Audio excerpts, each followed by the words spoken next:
اب رہا سوال کرنل صوفیہ قریشی کا، تو آپ کو پتا ہونا چاہیے کہ یہ بھی اپنے آپ میں کوئی عام آرمی آفیسر نہیں ہیں، بلکہ ان کے نام تو بڑے بڑے ریکارڈز ہیں اور ان کی انڈین آرمی میں ایک الگ ہی پہچان ہے۔ ان کی پیدائش سن 1981 میں بھارت کی گجرات اسٹیٹ میں ہوئی تھی، اور خاص بات یہ ہے کہ جس فیملی میں یا کہیں تو جس خاندان میں یہ پیدا ہوئی ہیں، اس خاندان کا انڈین آرمی کے ساتھ پشتینی رشتہ ہے۔ مطلب ان کے دادا بھی بھارتیہ سینا میں ہوا کرتے تھے، ان کے خود کے ہسبینڈ تاج الدین بھی انڈین آرمی میں ہیں، جبکہ یہ خود بھی 1999 سے مطلب کہ اس وقت سے انڈین آرمی میں ہیں کہ جب ان کی عمر بمشکل 17 سال تھی۔ السلام علیکم ورحمۃ اللہ وبرکاتہ۔ امید سے کہ تمام ناظرین خیر و عافیت سے ہوں گے۔ اللہ تبارک و تعالیٰ آپ تمام کو سلامت اور خوش رکھے۔ دوستو، کرنل صوفیہ قریشی آج ہمارے ہندوستان کا ایک بہت بڑا چہرہ بن چکا ہے، اور بنے کیوں نہیں، پاکستانیوں کو جو دھول چٹایا ہے وہ زمانے تک پاکستانی اس کو یاد رکھے گا کہ ایک مہیلا اور ہندوستانی مہیلا اس کو اس طریقہ سے سبق سکھایا ہے۔ دوستو، اگر یہ کام ہمارے ہندو بہن بھی کیا ہوتا تب بھی ہم بھی تعریف کرتے، لیکن ہمارے مسلم بہن نے کیا ہے پھر بھی ہم تعریف کرتے ہیں۔ آج ان کے بارے میں الگ الگ باتیں چلتے ہیں، تو ہم جانیں گے کہ صوفیہ قریشی کون ہے۔ آئیے، RH نیٹ ورک چینل ہے جس میں اس نے پورا خلاصہ کیا ہے، تو ہم جانیں گے کرنل صوفیہ قریشی کون ہے۔ تو چلیے انشاءاللہ ویڈیو دیکھتے ہیں اور اس کے بارے میں جانتے ہیں کہ کرنل صوفیہ قریشی کون ہے۔ کرنل صوفیہ قریشی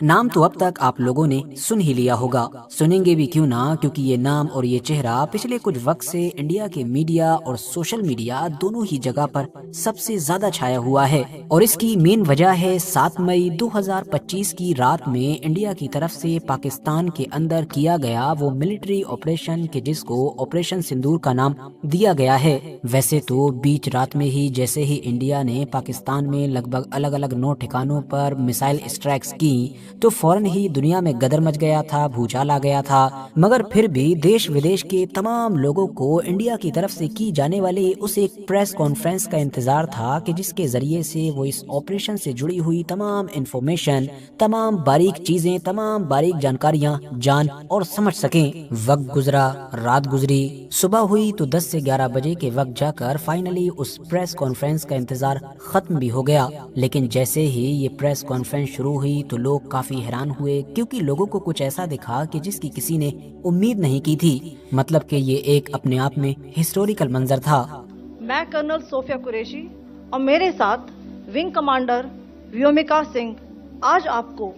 6 سے 7 مئی 2025 کی رات، کیونکہ اتنے بڑے آپریشن کی بریفنگ کے لیے اس کو ایکسپلین کرنے کے لیے وہاں پر جو 3 لوگ آئے تھے، ان میں سے بیچ میں تو فورن سیکریٹری وکرم مصری تھے، جبکہ ان کی دونوں طرف کوئی میل نہیں بلکہ فیمیل آفیسرز تھیں۔ ایک طرف تھیں کرنل صوفیہ قریشی، جنہوں نے ہی بعد میں اس پورے آپریشن کی تمام جانکاریاں میڈیا کے سامنے رکھی کہ کس طرح سے یہ آپریشن کیا گیا، پاکستان میں کن کن جگہوں کو نشانہ بنایا گیا اور کیوں بنایا گیا، جبکہ دوسری طرف تھیں ونگ کمانڈر ویومکا سنگھ۔ اب ونگ کمانڈر ویومکا سنگھ اور اس میں بھی خاص طور سے کرنل صوفیہ قریشی کا اس آپریشن کی بریفنگ کے لیے آنا کوئی عام بات نہیں تھی، بلکہ اس کے اندر تو ایک بڑا اور گہرا میسج چھپا ہوا تھا۔ وہ میسج کہ جو صرف باہر کے آتنکوادیوں یا دشمنوں کے لیے ہی نہیں تھا، بلکہ خود انڈیا کے اندر بیٹھے ہوئے کچھ نفرتی چنٹوؤں کے لیے بھی تھا۔ وہ اس طرح سے کہ آپ کو یاد ہی ہوگا کہ ابھی کچھ دن پہلے ہی انڈیا میں کشمیر کے اندر جو دردناک ایک آتنکوادی حملہ ہوا تھا، تو اس میں جان بوجھ کر آتنکوادیوں نے لوگوں کا دھرم پوچھ کر ان کو ٹارگٹ کیا تھا، ان کو گولیوں سے قتل کیا تھا، تاکہ اس طرح سے انڈیا کے اندر ہندو مسلم کا ماحول بن جائے اور وہ لوگ اس طریقے سے انڈیا کو توڑنے اور اس کو کمزور کرنے میں کامیاب ہو جائیں۔ ویسے تو وہ آتنکوادی اوور آل اپنے ان منصوبوں میں کامیاب نہ ہو سکے، کیونکہ انڈیا پوری طریقے سے یونائٹ نظر آیا، لیکن پھر بھی سوشل میڈیا پر اور خاص طور سے ایکس کے جو پہلے ٹویٹر کے نام سے جانا جاتا تھا، وہاں پر کچھ لوگ ऐसे थे कि जो अपने इन दुश्मनों के ही मंसूबों को आगे बढ़ा रहे थे, खुलकर धार्मिक नफरत फैला रहे थे और खास तौर से एक कम्युनिटी को ही टारगेट कर रहे थे, मानो वो ये मैसेज दे रहे थे कि सारा बदला इनसे ही ले लिया जाए। और तो और इन नफरती लोगों ने उन हिमांशी नरवाल को भी नहीं छोड़ा कि जिन्होंने इसी आतंकवादी हमले में अपने पति के जो नेवी ऑफिसर हुआ करते थे उनको खोया था। वो भी सिर्फ इसलिए क्योंकि इन्होंने मीडिया की तरफ से पूछे गए एक सवाल के जवाब में ये कह दिया कि हमको इन तमाम चीजों की वजह से कश्मीरियों को या फिर इंडिया के बाकी मुसलमानों को टारगेट नहीं करना चाहिए, बल्कि हमको सिर्फ इंसाफ चाहिए। मतलब कि जो असली गुनाहगार हैं, जो आतंकवादी हैं, जो असली दुश्मन हैं, उनके पीछे जाना चाहिए। बस फिर क्या था, इन नफरती चिंटुओं ने उनको ही निशाने पर ले लिया, बावजूद इसके कि उन्होंने अभी इसी आतंकवादी हमले में ही अपने पति को खोया था। और फिर इनके बारे में सोशल मीडिया के ऊपर ऐसी ऐसी चीजें लिखी गई, ऐसी ऐसी टिप्पणियां की गई कि जिनको देखकर या सुनकर आप अपनी आंखों और कानों पर हाथ रखने के लिए मजबूर हो जाएंगे। तो अब इस बड़े ऑपरेशन की ब्रीफिंग के लिए बाद में 2 महिलाओं को ही जो मीडिया के सामने लाया गया, उसका एक मोटिव तो ये भी हो सकता है कि क्योंकि उस आतंकवादी हमले में मेनली औरतों को ही साइकोलॉजिकली टारगेट किया गया था। मतलब बहुत सारी जवान औरतों के सामने उनके जवान शोहरों को ही कत्ल कर दिया गया था। जबकि जो दूसरा मेन मोटिव था और जो दूसरा मेन मकसद था वो ये दिखाना था कि जब बात देश की आती है तो इंडिया पूरी तरीके से यूनाइटेड है। अब भले ही एक तरफ बैठी हुई आर्मी ऑफिसर का नाम सूफिया कुरैशी हो और दूसरी तरफ बैठी हुई जो विंग कमांडर हैं उनका नाम व्योमिका सिंह हो, और जाहिर है इस यूनिटी को देखकर, इस मंजर को देखकर जितनी चोट बाहर बैठे हुए दुश्मनों को लगी होगी, शायद उतनी ही चोट अंदर बैठे हुए उन नफरतियों को भी लगी होगी कि जिनके पिछले कई दिन सिर्फ और सिर्फ देश में धार्मिक नफरत फैलाने या देश को धर्म के नाम पर तोड़ने में ही गुजरते रहे। अब रहा सवाल कर्नल सूफिया कुरैशी का, तो आपको पता होना चाहिए कि ये भी अपने आप में कोई आम आर्मी ऑफिसर नहीं है, बल्कि इनके नाम तो बड़े बड़े रिकॉर्ड्स हैं और इनकी इंडियन आर्मी में एक अलग ही पहचान है। इनकी पैदाइश सन 1981 में भारत की गुजरात स्टेट में हुई थी और खास बात ये है कि जिस फैमिली में या कहें तो जिस खानदान में ये पैदा हुई हैं, उस खानदान का इंडियन आर्मी के साथ पुश्तैनी रिश्ता है। मतलब इनके दादा भी भारतीय सेना में हुआ करते थे, इनके खुद के हस्बैंड ताजुद्दीन भी इंडियन आर्मी में हैं,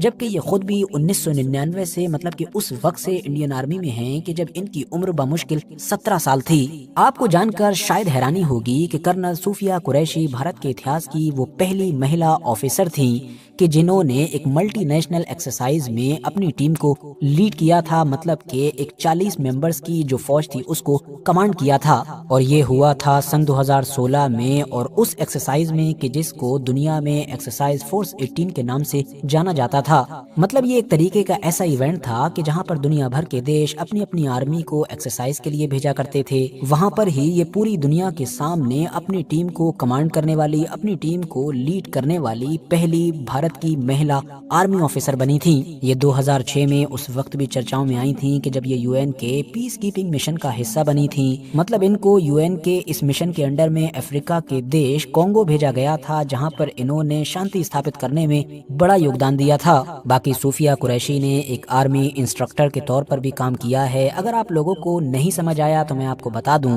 कि जितने भी नए लोग आर्मी में जाते हैं तो उनको ट्रेन करने का या उनको तैयार करने का जो काम होता है, जो जिम्मेदारी होती है, वो एक इंस्ट्रक्टर की ही होती है। मतलब ये एक तरीके का टीचर होता है। अब चाहे नॉर्थ ईस्ट इंडिया के इलाके में खतरनाक बाढ़ से निपटने के लिए एक ऑपरेशन चलाना हो या फिर अफ्रीका के अंदर यूएन के मिशन के अंडर में अपना एक अनोखा योगदान देना हो, इन सभी की वजह से कर्नल सूफिया कुरैशी को वक्त वक्त पर बहुत सारे अवार्ड्स और सर्टिफिकेट्स भी मिल चुके हैं। बाकी दोस्तों, आखिर में जाते जाते कर्नल सूफिया कुरैशी के बारे में अपनी राय कमेंट्स बॉक्स में जरूर दें।